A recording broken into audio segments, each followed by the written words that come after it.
ಸಾಲದ ಸರ್ದಾರ ಇದಾರಲ್ಲ ಸಿದ್ದರಾಮಯ್ಯನವರು ನಿಜವಾಗ್ಲೂ ಇವ್ರ ಥರ ಯಾರು ಮಾಡೋಕ್ಕಾಗಲ್ಲ. ಹಾಗಾಗಿ ಇವಾಗ 3-4 ಬಾರಿ ವಿನಂತಿ ಮಾಡಲಾಗಿದೆ. 257ಕ್ಕೂ ಹೆಚ್ಚಿನ ಪ್ರಶ್ನೆಗಳನ್ನು ವಿರೋಧ ಪಕ್ಷದ ಶಾಸಕರುಗಳು ಅಥವಾ ಆಡಳಿತ ಪಕ್ಷದ ಶಾಸಕರು ಕೇಳಿರ್ತಕ್ಕಂಥದ್ದು. ತುಂಬ ಪ್ರಮುಖವಾದ 15 ಪ್ರಶ್ನೆಗಳಿಗೆ ಮಾತ್ರ ನಾವು ಉತ್ತರ ಕೊಡ್ತೀವಿ ಪ್ರತಿದಿನ ಅಂತ ಹೇಳಿ ಕೈ ತೊಳ್ಕೊಳ್ಳೋ ಅಂಥ ಕೆಲಸನ ಈ ರಾಜ್ಯ ಸರ್ಕಾರ ಮಾಡ್ತಾ ಇದೆ. ನಾನು ಮಹತ್ತರವಾದ ಜವಾಬ್ದಾರಿ ನನ್ನ ಹೆಗಲ ಮೇಲೆ ಇರೋದ್ರಿಂದ ನಾನು ಸದನವನ್ನು ಈ ರೀತಿಯಾಗಿ ಮುಂದೆ ನಡೆಸಲಿಕ್ಕೆ ಸಾಧ್ಯ ಇಲ್ಲ. ಹಾಗಾಗಿ ನಾನು ಸಭಾತ್ಯಾಗವನ್ನು ಮಾಡ್ತೀನಿ ಅಂತ ಹೊರಟೋಗ್ಬಿಟ್ರು. ಸ್ಪೀಕರ್ UT ಖಾದರ್ ಅವರು ಕದರನ್ನ ತೋರ್ಬಿಟ್ರು ಅಂತ ಇವತ್ತು ಎಲ್ಲ ಕಡೆಗೆ ಬಿಂಬಿತ ಆಗ್ತಾ ಇರೋದು. ನಾವು ಇಲ್ಲಿ ಮೂರ್ಖತನದಿಂದ ಓಟುಗಳನ್ನು ಹಾಕ್ತೀವಿ, ಮತದಾನವನ್ನ ಮಾಡ್ತೀವಿ. ಆದರೆ ನಮ್ಮಿಂದ ಆಯ್ಕೆಯಾಗಿ ಬಂದಂತಹ ಜನಪ್ರತಿನಿಧಿಗಳು ಸತ್ಯವನ್ನ ಯಾವ ರೀತಿಯಾಗಿ ಮರೆಮಾಚ್ತಾರೆ ಅನ್ನೋದು ಈ ಪ್ರಸಂಗದಿಂದ ಬೆಳಕಿಗೆ ಬರ್ತಿದೆ. ಸರ್ಕಾರ ಇಷ್ಟೊಂದು ದಮ್ಮು ತಾಕತ್ತು ಎದೆಗಾರಿಕೆಯನ್ನ ತೋರುತ್ತಲ್ಲ ಎಲ್ಲ ವಿಷಯದಲ್ಲೂ, ಅಂದ್ರೆ ಉತ್ತರನ ಪೌರುಷವನ್ನ ತೋರ್ತಿರುತ್ತಲ್ಲ, ಉತ್ತರ ಕೊಡ್ಲಿಕ್ಕೆ ಯಾಕೆ ಅಂಜುತ್ತಿದೆ ಅನ್ನುವಂಥ ಪ್ರಶ್ನೆಯನ್ನ ಯಾರೂ ಕೇಳ್ತಾ ಇಲ್ಲ. UT ಖಾದರ್ ಅವರು ನಿಜವಾಗ್ಲೂ ಕದರನ್ನ ತೋರಿದ್ರ ಅಥವಾ ಬಡ್ಜೆಟ್ಗೆ ಒಂದು ಅನುಮೋದನೆಯನ್ನು ಪಡ್ಕೊಳ್ಳುವಂಥ ಈ ಚರ್ಚೆಯಲ್ಲಿ ವಿರೋಧ ಪಕ್ಷಗಳ ವಿಶ್ವಾಸವನ್ನು ಗಳಿಸೋದಕ್ಕೋಸ್ಕರ ಒಂದು ಸಣ್ಣದಾದಂಥ ಪ್ರತಿತಂತ್ರವನ್ನು ಹೂಡಿದ್ರ? ಟಿವಿ ವಿಕ್ರಮದ ಸಮಸ್ತ ವೀಕ್ಷಕರಿಗೆ ಆಟೋವಾಲಾ ಕಾರ್ಯಕ್ರಮಕ್ಕೆ ಆತ್ಮೀಯವಾದ ಸ್ವಾಗತ. ನಾನು ನಿಮ್ಮ ಜಯಂತ್ ಪಾಂಡೆ. ಸ್ನೇಹಿತರೆ, ಆಟೋವಾಲಾ ಕಾರ್ಯಕ್ರಮಕ್ಕೆ ನಾವಿಂದು ಆಯ್ದುಕೊಂಡಂತಹ ವಿಷಯ ನಿಜವಾಗ್ಲೂ ಕದರ್ ತೋರಿದ್ರ UT ಖಾದರ್ ಅವರು. ಹೌದು ಸ್ನೇಹಿತರೆ, ನಾನು ನಿಮ್ಮ ಹತ್ರ ಈ ರೀತಿಯಾಗಿ ಹೇಳ್ತಾ ಇರೋದಕ್ಕೆ ಕಾರಣ ಇದೆ. ಯಾಕೆ ಅಂತ ಹೇಳಿದ್ರೆ, ಈಗ ಬಡ್ಜೆಟ್ನ ಕುರಿತಾಗಿ ಚರ್ಚೆಗಳು ನಡೀತಿದೆ ಕರ್ನಾಟಕದ ವಿಧಾನ ಸಭೆಯಲ್ಲಿ ಮತ್ತು ವಿಧಾನ ಪರಿಷತ್ತಲ್ಲಿ. ಬಡ್ಜೆಟ್ನ ಏಕಾಏಕಿ ಸರ್ಕಾರ ಜಾರಿಗೆ ತೊಗೊಂಬರೋಕ್ಕಾಗಲ್ಲ, ಅದಕ್ಕೆ ಅನುಮೋದನೆಗಳನ್ನು ಪಡ್ಕೊಬೇಕಾಗುತ್ತೆ. ಆ ಕುರಿತಾಗಿ ಇವಾಗ ಚರ್ಚೆಗಳು ನಡೀತಿರ್ತಕ್ಕಂಥದ್ದು ಅಧಿವೇಶನದಲ್ಲಿ, ಸದನದಲ್ಲಿ. ಹಾಗಾಗಿ ಈ ವಿರೋಧ ಪಕ್ಷಗಳಿರ್ತಾವಲ್ಲ, ಅದರಲ್ಲಿ ಶಾಸಕರು ಇರ್ತಾರಲ್ಲ, ಶಾಸಕರಿಗೋಸ್ಕರ ಈ ವಿಧಾನ ಮಂಡಲದ ಅಧಿವೇಶನವನ್ನು ಅಂದರೆ ಸದನವನ್ನು ನಡೆಸ್ತಕ್ಕಂಥದ್ದು ಮತ್ತು ಚರ್ಚೆಗಳಿಗೋಸ್ಕರ ಅವಕಾಶ ಮಾಡಿಕೊಡುವಂಥದ್ದು ಸ್ಪೀಕರ್ ಅವರು ಬೆಳೆಸ್ಕೊಂಬಂದಿರುವಂಥ ಪರಿಪಾಠ. ಸ್ಪೀಕರ್ ಅವರ ಅಣತಿಯ ಮೇಲೆಗೇ ಉಭಯ ಸದನಗಳು ನಡೀತಕ್ಕಂಥದ್ದು. ಹಾಗಾಗಿ ಈ ಶಾಸಕರು ತಮಗೆ ಯಾವ ಇಲಾಖೆಯಲ್ಲಿ, ಅಂದರೆ ವಸತಿ ಇರ್ಬೋದು, ಲೋಕೋಪಯೋಗಿ ಇರ್ಬೋದು, ನೀರಾವರಿ ಇರ್ಬೋದು, ವಿವಿಧ ಇಲಾಖೆಗಳು ಅಂತ ಇಟ್ಕೊಳ್ಳಿ, ಪಶುಸಂಗೋಪನೆ ಇರ್ಬೋದು, ಯಾವುದೇ ಇಲಾಖೆಗೆ ಸಂಬಂಧಪಟ್ಟಂತೆ ಅವರ ಕ್ಷೇತ್ರಗಳಿಗೆ ಏನೇನು ಸಮಸ್ಯೆಗಳಿರುತ್ತೋ ಅದ್ರ ಬಗ್ಗೆ ಪ್ರಶ್ನೆಗಳನ್ನು ಕೇಳುವಂತಹ ಒಂದು ಅಧಿಕಾರ ಶಾಸಕರಿಗಿರುತ್ತೆ. ಅದಕ್ಕೆ ಸಂಬಂಧಪಟ್ಟಂತಹ ಸಚಿವರ ಬಳಿಯಲ್ಲಿ ಪ್ರಶ್ನೆಯನ್ನು ಇವರು ಸ್ಪೀಕರ್ ಅವರ ಸಮ್ಮುಖದಲ್ಲಿ ಪ್ರಶ್ನೆಗಳನ್ನು ಇಡ್ತಾರೆ. ಅದಕ್ಕೆ ಲಿಖಿತವಾದ ಅಥವಾ ಮೌಖಿಕವಾದ ಉತ್ತರವನ್ನು ಕೊಡ್ತಕ್ಕಂಥದ್ದು ಆಯಾ ಸಚಿವರು ಅಂದರೆ ಮಂತ್ರಿಗಳಿಗೆ ಸಂಬಂಧಪಟ್ಟಂತಹ ವಿಷಯ. ಅದಕ್ಕೆ ಏಕಾಏಕಿ ಮಂತ್ರಿಗಳೇ ಎಲ್ಲೂ ಉತ್ತರವನ್ನು ಕೊಡಲಿಕ್ಕೆ ಹೋಗಲ್ಲ. ಅದಕ್ಕೆ ಸಂಬಂಧಪಟ್ಟಂತಹ ಅಧಿಕಾರಿಗಳು ಮತ್ತು ಸದನದ ಕಾರ್ಯದರ್ಶಿಗಳು ಇವರೆಲ್ಲರೂ ಕೂಡ ಸಹಾಯವನ್ನು ಮಾಡ್ತಾರೆ, ಅವ್ರಿಗೆ ಮಾಹಿತಿಯನ್ನು ಕೊಡ್ತಾರೆ. ಯಾರಿಗೆ? ಸಚಿವರುಗಳಿಗೆ. ಹಾಗಾಗಿ ಅದರಲ್ಲಿ ಗುರುತು ಮಾಡಿದಂತಹ ಅಂದರೆ ತುಂಬ ಪ್ರಮುಖವಾದ 15 ಪ್ರಶ್ನೆಗಳಿಗೆ ಮಾತ್ರ ನಾವು ಉತ್ತರ ಕೊಡ್ತೀವಿ ಪ್ರತಿದಿನ ಅಂತ ಹೇಳಿ ಕೈ ತೊಳ್ಕೊಳ್ಳೋ ಅಂಥ ಕೆಲಸನ ಈ ರಾಜ್ಯ ಸರ್ಕಾರ ಮಾಡ್ತಾ ಇದೆ. ಹಾಗಾಗಿ ಇವಾಗ 3-4 ಬಾರಿ ವಿನಂತಿ ಮಾಡಲಾಗಿದೆ. 257ಕ್ಕೂ ಹೆಚ್ಚಿನ ಪ್ರಶ್ನೆಗಳನ್ನು ವಿರೋಧ ಪಕ್ಷದ ಶಾಸಕರುಗಳು ಅಥವಾ ಆಡಳಿತ ಪಕ್ಷದ ಶಾಸಕರು ಕೇಳಿರ್ತಕ್ಕಂಥದ್ದು. ಅಂದರೆ ಅವರು ಯಾವ ರೀತಿಯಾಗಿ ಆಡಳಿತವನ್ನು ನಡೆಸೋಕ್ಕಾಗುತ್ತೆ, ಅವರ ಕ್ಷೇತ್ರಕ್ಕೆ ಸಂಬಂಧಪಟ್ಟಂಗೆ ಅವ್ರಿಗಿರುವಂಥ ಅನುಮಾನಗಳನ್ನು ಬಗೆಹರಿಸ್ಕೋಬೇಕಾಗುತ್ತಲ್ಲ, ಅವ್ರಿಗೆ ಬರಬೇಕಾಗಿರುವಂಥ ಅನುದಾನಗಳನ್ನು ಪಡ್ಕೊಬೇಕಾಗುತ್ತಲ್ವ, ಮತ್ತು ಅವರ ಕ್ಷೇತ್ರಗಳಿಗೆ ಬೇಕಾಗಿರುವಂತಹ ಸವಲತ್ತುಗಳನ್ನು ಪಡ್ಕೊಳೋದಕ್ಕೆ, ಅನುದಾನಗಳನ್ನು ಪಡ್ಕೊಳೋದಕ್ಕೆ, ಸಮಸ್ಯೆಗಳನ್ನು ಬಗೆಹರಿಸ್ಕೊಳೋದಕ್ಕೋಸ್ಕರ ಪ್ರಶ್ನೆಗಳನ್ನು ಕೇಳಲೇಬೇಕಲ್ವ. ಆದರೆ ಈ ಆಡಳಿತಾರೂಢ ಸಿದ್ದರಾಮಯ್ಯನವರ ಸರ್ಕಾರ, ಸಾಲದ ಸರ್ದಾರ ಇದ್ದಾರಲ್ಲ ಸಿದ್ದರಾಮಯ್ಯನವರು ನಿಜವಾಗ್ಲೂ ಇವ್ರ ಥರ ಯಾರೂ ಮಾಡೋಕ್ಕಾಗಲ್ಲ.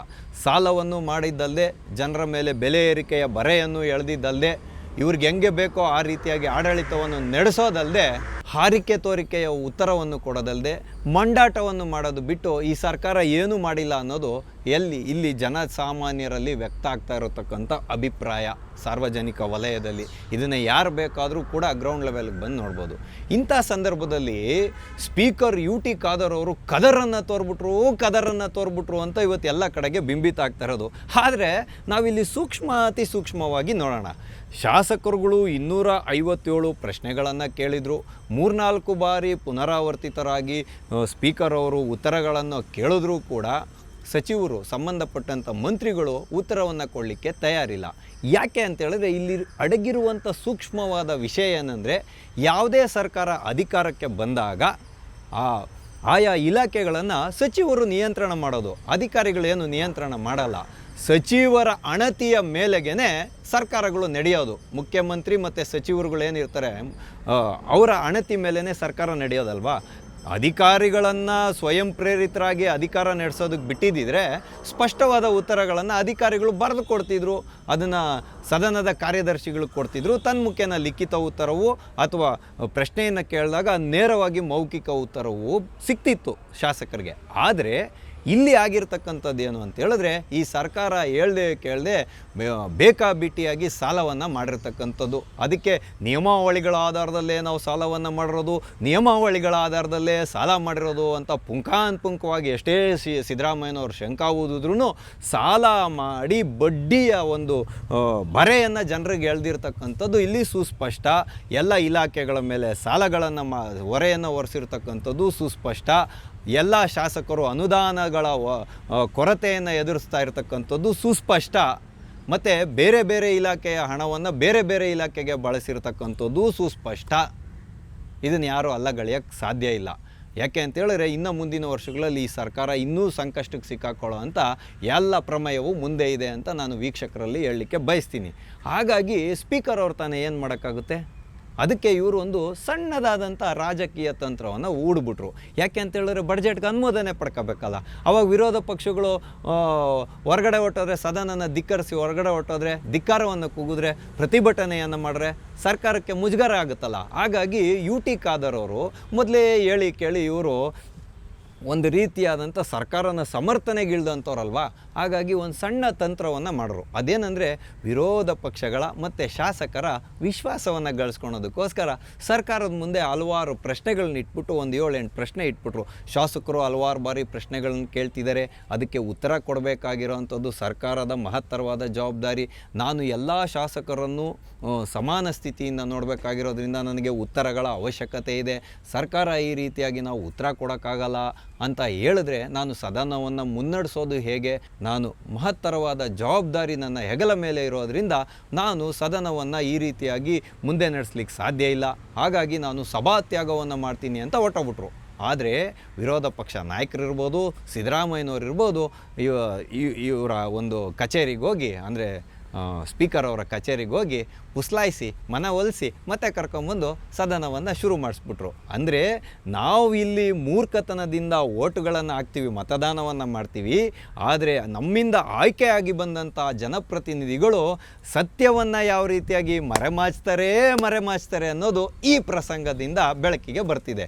ಅಂದರೆ ಈ ಸರ್ಕಾರ ಇಷ್ಟೊಂದು ದಮ್ಮು ತಾಕತ್ತು ಎದೆಗಾರಿಕೆಯನ್ನು ತೋರುತ್ತಲ್ಲ ಎಲ್ಲ ವಿಷಯದಲ್ಲೂ, ಅಂದರೆ ಉತ್ತರನ ಪೌರುಷವನ್ನು ತೋರ್ತಿರುತ್ತಲ್ಲ, ಉತ್ತರ ಕೊಡಲಿಕ್ಕೆ ಯಾಕೆ ಅಂಜುತ್ತಿದೆ ಅನ್ನುವಂಥ ಪ್ರಶ್ನೆಯನ್ನು ಯಾರೂ ಕೇಳ್ತಾ ಇಲ್ಲ. ನೋಡಿ, ಸಿದ್ದರಾಮಯ್ಯನವರ ಸರ್ಕಾರ ಇದೆಯಲ್ಲ, ತುಂಬ ಹೊಣೆಗೇಡಿತನವನ್ನು ಮೆರಿತಿರ್ತಕ್ಕಂಥದ್ದು. ಇವರು ಯಾವುದೇ ಹೊಣೆಯನ್ನು, ಮಹತ್ತರವಾದ ಜವಾಬ್ದಾರಿಯನ್ನು ಹೊರಲಿಕ್ಕೆ ಇವರು ಸಮರ್ಥರಲ್ಲ ಅನ್ನೋದು ನನಗೆ ಮೇಲ್ನೋಟಕ್ಕೆ ಕಂಡುಬರ್ತಿದೆ. ಹಾಗಾಗಿ ಇವರು ಯಾವಾಗಲೂ ನಾವು ಸಂವಿಧಾನದ ಸಂರಕ್ಷಕರು, ನಮ್ಮನ್ನು ಬಿಟ್ಟರೆ ಯಾರು ಸಂವಿಧಾನವನ್ನು ರಕ್ಷಣೆ ಮಾಡೋ ಅಂಥವರೇ ಇಲ್ಲ ಅನ್ನೋ ರೀತಿಯಲ್ಲಿ ಇವರು ಬಿಂಬಿಸ್ಕೊತಾರಲ್ಲ ಕಾಂಗ್ರೆಸ್ಸಿಗರು. ಅದರಲ್ಲೂ ಬಹುಮುಖ್ಯವಾಗಿ ಪ್ರಿಯಾಂಕ ಖರ್ಗೆ, ಪ್ರದೀಪ್ ಈಶ್ವರ್ ಅವರು, ಅನಿಲ್ ಲಾಡೋರು, ಆಮೇಲೆ ಹರಿಪ್ರಸಾದ್ ಅವರು, ಇಂಥ ನಾಯಕರುಗಳು ಏನು ಸಂವಿಧಾನ ಅಂತ ಶರ್ಟ್ ಗೀಟೆಲ್ಲ ಹಾರ್ಕೊಂಡು ರೋಡಲ್ಲಿ ಯಾವಾಗೂ ಓಡಾಡ್ತಿರ್ತಾರೆ. ಪ್ರಿಯಾಂಕ ಖರ್ಗೆ ಅವರಂತೂ ಎಕ್ಸ್ ಖಾತೆಯಲ್ಲಿ 24/7 ಬ್ಯುಸಿಯಾಗೇ ಇರ್ತಾರೆ ಸಂವಿಧಾನದ ರಕ್ಷಣೆ ಮಾಡೋ ವಿಷಯದಲ್ಲಿ. ಇದು ಕೂಡ ಸಂವಿಧಾನಕ್ಕೆ ಸಂಬಂಧಪಟ್ಟಿದ್ದ ವಿಷಯ ಅಲ್ವೇನ್ರಿ? ಹೇಳ್ರಿ ಪ್ರದೀಪ್ ಈಶ್ವರ್ ಅವರೇ, ನಿಮ್ಮ ಒಂದು ಸಚಿವರಿಗೆ ಶಾಸಕರು ಕೇಳಿದಂತಹ ಪ್ರಶ್ನೆಗಳಿಗೆ ಮೌಖಿಕವಾದ ಉತ್ತರವನ್ನು ಸ್ಪೀಕರ್ ಅವರ ಸಮ್ಮತಿಯಲ್ಲಿ ಮತ್ತು ಲಿಖಿತ ಉತ್ತರಗಳನ್ನು, ಸರಿಯಾದ ಅಂಕಿಅಂಶಗಳನ್ನು ಒಳಗೊಂಡಂಥ ಉತ್ತರಗಳನ್ನು ಕೊಡಿ ಅಂತ ಪ್ರಿಯಾಂಕ ಖರ್ಗೆ ಅವರೇ, ಪ್ರದೀಪ್ ಈಶ್ವರ್ ಅವರೇ, ಅನಿಲ್ ಲಾಡೋರೇ ಕೂಲಿಂಗ್ ಗ್ಲಾಸನ್ನು ತೆಗೆದು ನೀವು ಮಾತಾಡ್ರಿ. ಜನಗಳಿಗೆ ಸತ್ಯ ಗೊತ್ತಾಗಬೇಕಾಗಿದೆ. ನೀವಿವತ್ತು ಎಲ್ಲ ಹೊಣೆಯನ್ನು ಅಧಿಕಾರಿಗಳ ಮೇಲೆ ಒರೆಸ್ಬಿಟ್ಟು ಅವರನ್ನು ನೀವು ಅಮಾನತ್ ಮಾಡೋವಂಥ ಮಟ್ಟಕ್ಕೆ ಹೋಗ್ತಿದ್ದೀರಾ, ಧಮಕಿಯನ್ನು ಹಾಕ್ತೀರಾ ಅನ್ನೋದಾದರೆ ನಿಮ್ಮ ತಾಕತ್ತು, ನಿಮ್ಮ ಕದರು ಏನಿದೆ ಕೇವಲ ಅಧಿಕಾರಿ ವರ್ಗಕ್ಕೆ ಮಾತ್ರ ಸೀಮಿತ ಅಲ್ಲ. ಯಾಕೆಂದರೆ ನೀವು ಅಧಿಕಾರಿಗಳನ್ನ ಕಂಟ್ರೋಲಲ್ಲಿ ಇಟ್ಕೊಂಡಿರೋದಕ್ಕೇ ಪಾಪ ಅವರು ಸ್ಪಷ್ಟವಾದ ಲಿಖಿತವಾದ ಉತ್ತರವನ್ನು ಕೊಡೋಕ್ಕಾಗ್ತಾ ಇಲ್ಲ. ಅವ್ರ ಪಾಡ್ಗೆ ಅವ್ರನ್ನ ಕೆಲಸ ಮಾಡೋದಕ್ಕೆ ಬಿಟ್ಟಿದ್ದಿದ್ರೆ ಅವರು ಸ್ಪಷ್ಟವಾದ ಉತ್ತರಗಳನ್ನು ಲಿಖಿತ ರೂಪದಲ್ಲಿ ಸ್ಪೀಕರ್ ಅವ್ರಿಗೆ ಸಲ್ಲಿಕೆಯನ್ನು ಮಾಡ್ತಿದ್ರು. ನಿಮ್ಮ ಅಣತಿಯ ಮೇಲೆ ಉತ್ತರಗಳನ್ನು ಕೊಡಬೇಕಲ್ವಾ, ಅದಕ್ಕೋಸ್ಕರ ಅವರು ಕಾಯ್ಕೊಂಡು ಕೂತಿದ್ದಾರೆ ಅನ್ನೋದು ಇಲ್ಲಿರುವಂಥ ವಿಚಾರ. ಹಾಗಾಗಿ ನೀವು ಮಹಾನ್ ಸಂವಿಧಾನದ ರಕ್ಷಕರು, ಸ್ಪಷ್ಟವಾದ ಅಂಕಿಅಂಶಗಳನ್ನು ಒಳಗೊಂಡಂತಹ ಉತ್ತರಗಳನ್ನು ಕೊಡಿಸ್ರಿ ಅಂತ ನಾನು ಈ ಮೂಲಕ ವಿನಂತಿಯನ್ನು ಮಾಡ್ತಾ ಇದ್ದಿದ್ರೆ. ಅದರಲ್ಲಿ ಬಹುಮುಖ್ಯವಾಗಿ ಪ್ರದೀಪ್ ಈಶ್ವರ್ ಅವರು ಮತ್ತು ಪ್ರಿಯಾಂಕ ಖರ್ಗೆ ಅವರು ಪಾಪ ತತ್ ಕೂಡಲೇ ಯಾವ್ಯಾವ ಸಚಿವರು ಉತ್ತರವನ್ನು ಕೊಟ್ಟಿಲ್ಲೋ. ಯಾಕೆಂದರೆ 45% ಪ್ರಶ್ನೆಗಳಿಗೆ ಮಾತ್ರ ಉತ್ತರ ಕೊಟ್ಟಿರೋದು, 87 ಪ್ರಶ್ನೆಗೆ ಉತ್ತರ ಕೊಟ್ಟಿದ್ದಾರೆ. ಬಾಕಿ 60%, 60% ಪ್ರಶ್ನೆಗಳಿಗೆ ಉತ್ತರವನ್ನೇ ಕೊಟ್ಟಿಲ್ಲ. ಹಾಗಾಗಿ ಮಹಾನ್ ಸಂವಿಧಾನದ ರಕ್ಷಕರಾದ ಪ್ರದೀಪ್ ಈಶ್ವರ್ ಅವರು ಮತ್ತು ಪ್ರಿಯಾಂಕ ಖರ್ಗೆ ಅವರು ಉತ್ತರವನ್ನು ಕೊಡಿಸ್ರಿ ಅಂತ ನಾನು ಈ ಮೂಲಕ ಹೇಳ್ತಾ ಇದ್ದೀನಿ. ಹಾಗಾಗಿ ಈಗ ಚುಕ್ಕೆ ಗುರುತುಗಳು ಇಂಪಾರ್ಟೆಂಟ್ ಇರೋವಂಥ ಪ್ರಶ್ನೆಗಳಿಗೆ ಮಾತ್ರ ನಾವು ಮೌಖಿಕವಾಗಿ ಉತ್ತರ ಕೊಡ್ತೀವಿ ಅಂತ ಕೈ ಜಾರಿಸ್ಕೊಂಡು ಓಡೋಗ್ಬಿಡೋ ಅಂಥ ಕೆಲಸವನ್ನು ಈ ಸರ್ಕಾರ ಮಾಡ್ತಿದೆ. ಹಾಗಾಗಿ ನನಗೆ ಮೂಡಿದಂಥ ಕಟ್ಟಕಡೆಯ ಪ್ರಶ್ನೆ ಏನಪ್ಪ ಅಂತ ಹೇಳಿದ್ರೆ, UT ಖಾದರ್ ಅವರು ನಿಜವಾಗಲೂ ಕದರನ್ನು ತೋರಿದ್ರಾ, ಅಥವಾ ಈ ಬಡ್ಜೆಟ್ನ ಒಂದು ಬಡ್ಜೆಟ್ಗೆ ಒಂದು ಅನುಮೋದನೆಯನ್ನು ಪಡ್ಕೊಳ್ಳೋವಂಥ ಈ ಚರ್ಚೆಯಲ್ಲಿ ವಿರೋಧ ಪಕ್ಷಗಳ ವಿಶ್ವಾಸವನ್ನು ಗಳಿಸೋದಕ್ಕೋಸ್ಕರ ಒಂದು ಸಣ್ಣದಾದಂಥ ಪ್ರತಿತಂತ್ರವನ್ನು ಹೂಡಿದ್ರಾ ಅನ್ನುವಂಥ ಪ್ರಶ್ನೆಯನ್ನು ನಿಮ್ಮೆಲ್ಲದರ ಮುಂದೆ ಇಡೋದ್ರ ಮುಖಾಂತರ ಇಂದಿನ ಆಟೋವಲ ಕಾರ್ಯಕ್ರಮವನ್ನು ನಾವು ಮುಗಿಸ್ತಾ ಇದ್ದೇವೆ. ಮುಂದೆ ಇಂತಹದ್ದೇ ಒಂದು ಕುತೂಹಲಕಾರಿಯಾದ ವಿಷಯದೊಂದಿಗೆ ನಾವೆಲ್ಲರೂ ಮತ್ತೆ ಭೇಟಿಯಾಗೋಣ. ಅಲ್ಲಿವರೆಗೂ TV ವಿಕ್ರಮವನ್ನು ಸಬ್ಸ್ಕ್ರೈಬ್ ಮಾಡುವುದರ ಮುಖಾಂತರ, ನಿಮ್ಮ ಸದ್ವಿಚಾರಗಳನ್ನು ಕಾಮೆಂಟ್ ಮಾಡುವುದರ ಮುಖಾಂತರ ಹಾಗೂ ಶೇರ್ ಮಾಡುವುದರ ಮುಖಾಂತರ ನಮ್ಮನ್ನು ಪ್ರೋತ್ಸಾಹಿಸಿ. TV ವಿಕ್ರಮ, ದೇಶ ನಿಮ್ಮ ಕೈಯಲ್ಲಿ. ಈ ಕಾರ್ಯಕ್ರಮ ನಿಮಗೆ ಇಷ್ಟ ಆಗಿದ್ದಲ್ಲಿ ಲೈಕ್, ಶೇರ್ ಹಾಗೂ ಕಮೆಂಟ್ ಮಾಡಿ. TV ವಿಕ್ರಮದ ಕಾರ್ಯಕ್ರಮಗಳನ್ನು ನಿರಂತರವಾಗಿ ವೀಕ್ಷಿಸಲು ಸಬ್ಸ್ಕ್ರೈಬ್ ಮಾಡಿ, ಬೆಲ್ ಐಕನ್ ಒತ್ತಿ.